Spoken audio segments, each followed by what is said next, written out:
Halo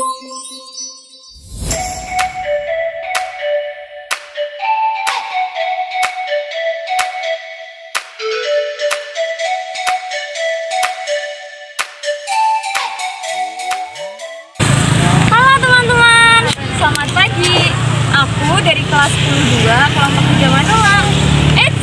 Tunggu dulu, aku punya pantun loh buat kalian. Pagi-pagi makan bakmi, selamat datang di video kami. Bentar, aku masih punya satu pantun lagi loh buat kalian. Pengalaman kata pagi, salam hangat cantik.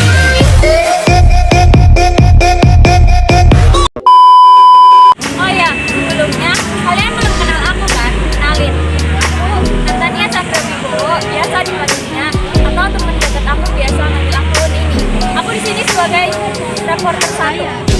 Oke, aku juga bawa teman-teman aku loh. 1, 2, 3, geser. Hai. Kenalin, nama aku Widya Lianawati. Aku akan dipanggil ya. Tapi teman dekat aku suka pegang pilih. Ini aku sebagai reporter 2. Hai, aku Lisa Ibrahima. Aku dari Indonesia. Aku sebagai reporter 1. Hai, nama aku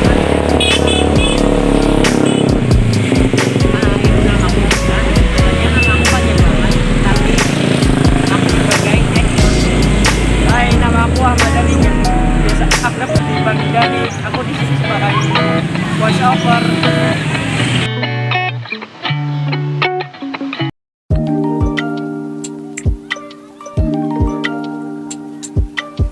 Nah, sebelum kita lanjut ke videonya, aku bakal jelasin sedikit ke kalian mengenai apa aja sih sejarah Birau ini. Oh ya, Birau ini berlokasi di sebelah barat Stasiun Tegal dan di sebelah utara Taman Pancasila. Nah, itu tadi foto-foto gedung Birau yang diambil dari berbagai sumber.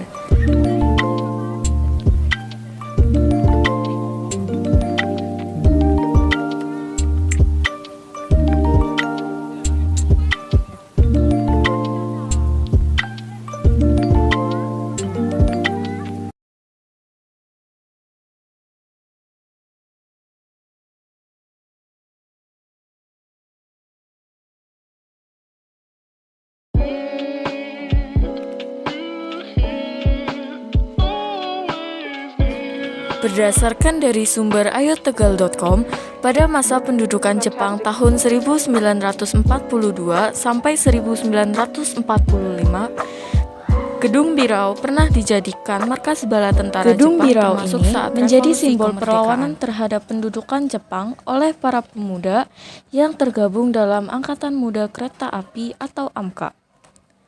Pada masa setelah proklamasi kemerdekaan Republik Indonesia, tepatnya tanggal 10 September 1945, gedung ini menjadi saksi pergerakan orang-orang Tegal dalam memerangi penjajahan, yaitu dengan mengibarkan bendera merah putih yang pada saat itu dilarang untuk dikibarkan. Ciri khas bangunan Birau ini berupa bangunan yang didesain dengan dasar kebudayaan barat, namun adaptif terhadap keadaan iklim tropis yang kelembapan, curah hujan, dan intensitas cahaya mataharinya tinggi. Gedung Birau ini dirancang pertama kali pada tahun 1911 dan dibangun pada tahun 1913 oleh arsitek terkemuka Belanda yaitu Henry Micklijn Pont. Henry adalah arsitek keturunan Belanda Bugis dan lahir di Jakarta. Gedung Birau memiliki gaya arsitektur Belanda. Pembangunan Gedung Birau memperhatikan lokasi yang berada di sekitar alun-alun, masjid, dan tempat tinggal gubernur pada masa itu. Henry membuat Gedung Birau mirip dengan kantor pusat NIS yang ada di Semarang. Bangunan Gedung Birau dirancang untuk dapat menyesuaikan iklim, sinar matahari hingga gaya hidup dari masyarakat lokal pada masa itu. Arsitek Henry Micklijn Pont menggunakan bahan-bahan lokal dalam pembangunan gedung. Setelah proklamasi, pada tanggal 10 September 1945, Gedung Birau digunakan sebagai tempat pengibaran bendera merah putih. Gedung Birau menjadi saksi sejarah dari masa Hindia Belanda hingga saat ini. Pada masa penjajahan Jepang, Gedung Birau digunakan sebagai kantor pemerintahan militer. Sebelum dikosongkan seperti saat ini, Gedung Birau pernah difungsikan sebagai kampus Universitas Pancasakti atau UPS Kota Tegal.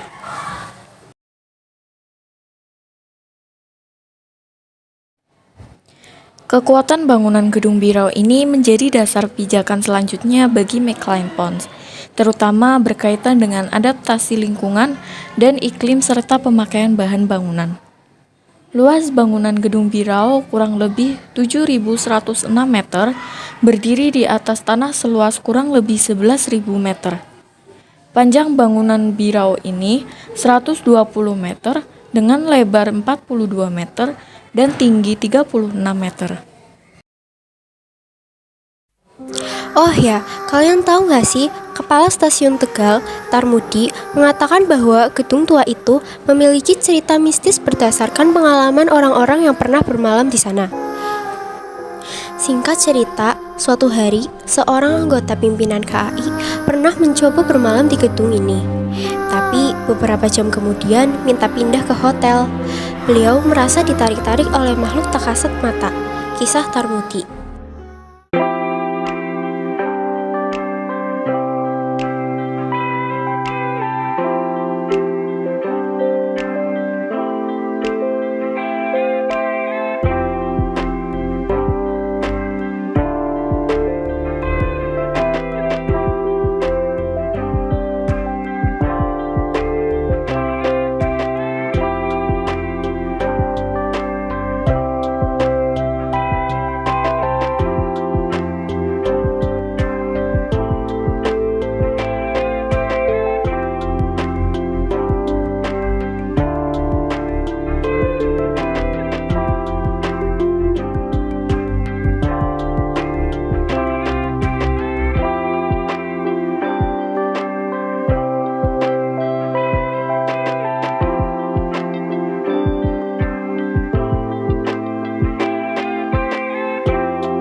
salah satu cagar budaya yang ada di kota Medan.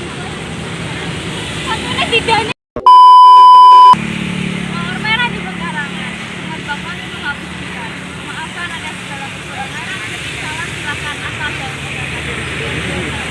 terima kasih. Satu lagi belum kok. Kenapa? Kenapa?